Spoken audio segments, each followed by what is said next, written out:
අයිබෝවන් ඔබට නීරෝගීමත් දිනයක් ප්‍රාර්ථනා කරනවා. අපි සාමාන්‍යයෙන් ගෙවෙන දවසක වෙහෙස නිවෙන තැන තමා අපේ නිින්ද කියලා කියන්නේ. නිින්ද බොහොම සාමකාමී එකක් වෙන තරමට අපේ ඊළඟ දවස ගොඩක් ප්‍රබෝධමත් එකක් වෙනවා. ඉතින් අද අපි කතා කරන්න යන්නේ රත්තරම් තරම් වටින අන්නේ නිින්ද නිසියාකාරව අපිට නොලැබුණොත් මොකද වෙන්නේ කියන එක ගැන. නිදා ගන්න එක සරල දෙයක් කියලා හිතුවට ලංකාව වගේම ලෝකයේ බොහොමයක් දෙනාට හොඳ නිින්දක් ඒ කියන්නේ ක්වොලිටි ස්ලීප් එකක් ලැබෙන්නේ නැහැ. අන්න ඒකම ලෙඩ රෝග ගොඩකට හේතුවක් වෙලක් තියෙනවා. ඉතින් ඊගාව වැදගත් කරුණු ටික අපි වීඩියෝ එකෙන් බලමු. ආරාධනා කරනවා රැඳිලා ඉන්න කියලා වෙනද වගේම විශ්ව ලෝකයේ එක්ක මේ සුවිශේෂී වීඩියෝවේ අවසාන තත්පර කිහිපෙත් එක්ම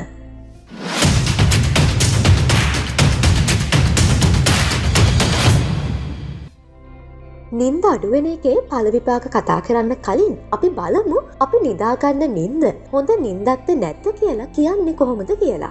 අපි නිදාගන්න මේ නිින්දේ කාල පරාසය පැය 6-7ක්වත් වෙන්න ඕන. ඒ වගේම නිදාගන්න කාල සීමාව තුළ අපි මනසින් සැහැල්ලු වෙන්නත් ඕන. ඒ කියන්නේ මගදී ඇහැරෙන ගමන් නිින්දෙන් බය වෙන ගමන් සරලව කිව්වොත් කැඩි කැඩි නිදාගන්න නිින්ද සාර්ථක නැහැ. අපි ඒකට ඩිස්ටර්බ්ඩ් ස්ලීප් එකක් කියලා කියනවා. අපේ නිින්දේ ආරක්ෂා විය යුතු දේ තමයි ක්වොලිටි ඔෆ් ස්ලීප් කියන එක.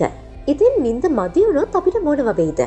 හරියට නිදා ගන්නව නම් ඔබට ඒකෙන් මගහරව ගන්න පුළුවන් ලෙඩ රෝග මොනවද කියලා අපි ඊළඟට බලමු. ස්නායු පද්ධතිය සම්බන්ධ ගැටලු වලින් ආරක්ෂා වීම. රෑ නිදිවරණයෙන් කොහොමද අපේ ස්නායු පද්ධතියට හානි වෙන්නේ? රාත්‍රියේ නිදිවැරීම කියන්නේ අපි කැමැත්තෙන් කරන දෙයක් නෙවෙයි. ඒ වගේම නිදිවැරීම නිසා ශරීරය සහ මනස ඉතා විඩාවටපත් වීම වෙනවා. මේ තත්ත්වය එක්ක ශරීරයේ ජීව විද්‍යාත්මක ඔරලෝසුව හරියට ක්‍රියාත්මක වීමක් වෙන්නේත් නැහැ. මේ එක්ක ඇස්වල ගැටලු, මතකය අමතක වීම, නිසි කාලසටහනකට වැඩ කටයුතු කර ගැනීමට ඇති අපහසුව වගේ දේවල් ඇති වෙනවා. පහු කාලීනව ඇල්සයිමර්, ඩිමෙන්ෂියා වගේ රෝග තත්ත්වත් මේ එක්ක ඇති වෙන්න පුළුවන්කම තියෙනවා. සරලව කීවොත් නිින්ද අඩුකම නිසා මතකය යම් දෙයකට අවධානය යොමු කරන්න නොහැකි බව, ඒ කියන්නේ ફોකස් කරන්න බැරි එක ඇති වෙන්න පුළුවන්. මේ නිසා හරි වෙලාවට නිදාගන්න එකෙන් ඔබේ ස්නායු පද්ධතිය, මොළයේ සෛල මේ රෝග වලින් ආරක්ෂා කරගන්න පුළුවන්. අධික තරබාරුවෙන් වැළකීම.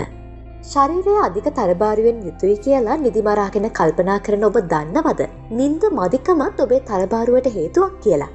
සාමාන්‍යයෙන් පැය 6කට අඩු නිින්දක් ලබන පුද්ගලයන්ගේ BMI අග එහෙම නැත්නම් body mass index අග ඉහළ අගයක් ගන්න බව පරීක්ෂණ මගින් පවා තහවුරු වෙලා තියෙනවා. මේ අගය ඉහළයි කියන්නේ ඔබේ උසට සරිලන්න තියෙන ඔබේ බර වැඩි කියන එක.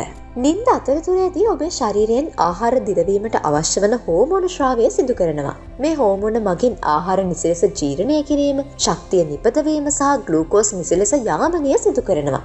උදාහරණයක් විදියට නිින්ද මදකම එක්ක ශරීරයේ ආතතිය වැඩි කරන හෝමෝනයක් වෙන කෝටිසෝල් නිෂ්පාදනය කරනවා. නිින්ද මදකම එක්ක ආහාරයකින් පසුව ශරීරයේ ඉන්සියුලින් ශ්‍රාවය වීම උත්තේජනය කරනවා. මේ නිසා වැඩි ඉන්සියුලින් නිෂ්පාදනය නිසා දියවැඩියාව හා සම්බන්ධ වෙන අධික තරබාරුව ඇති වෙනවා.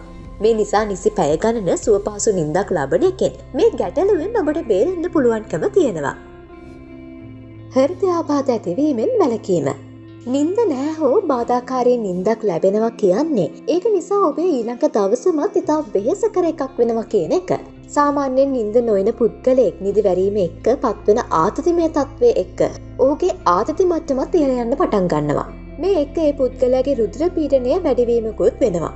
රුධිර පීඩනය ඉහළ යාම ඔබේ හදවතට කෙලින්ම බලපානු ලබනවා.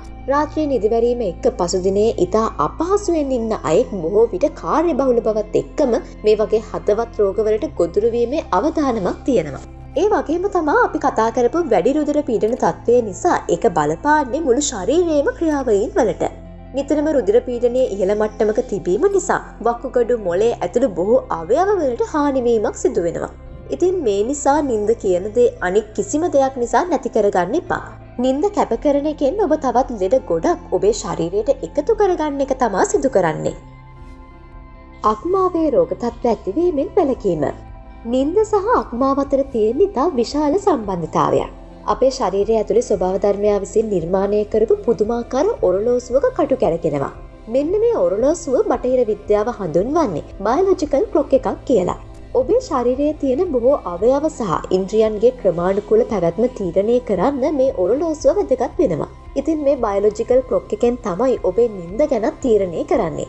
සාමාන්‍යයෙන් රාත්‍රී 11 සිට පාන්දර 3 අතර කාලයේදී ඔබේ අක්මාව තුළට වැඩි රුධිර ප්‍රමාණයක් එකතු වීමත් සංසරණය වීමත් වෙනවා. මේ එකතු වෙන රුධිර ධාරිතාවයේ සමග අක්මාව විශාල වීමත් පිරිපුන් වීමත් වෙනවා. මේ කාලය තුළදී ඔබේ ශරීරයේ විෂ නැසීමේ ක්‍රියාවලියත් අක්මාව විසින්ම සිදු කරනු ලබනවා. ඒ වගේම ඔබ විසින් දිනේ පුරාම ශරීරයට එකතු කර ගන්නා ලද විෂ ද්‍රව්‍යවල ගමනාගමනය සීමා කරලා විනාශ කරලා දැමීමත් අක්මාව විසින් සිදු කරන්නේ මේ කාලය තුළදී. ඒ කොහොම වුණත් ඔබ මේ කාල සීමාව තුළ නිදාගත්තේ නැත්නම් බොහෝ දුරට ඔබගේ අක්මාවට මේ කටයුත්ත සාර්ථකව සිදු කිරීමට අපහසු වෙනවා. ගොඩක් දෙනෙක් ඒ ගැන දැනුවත් නැහැ.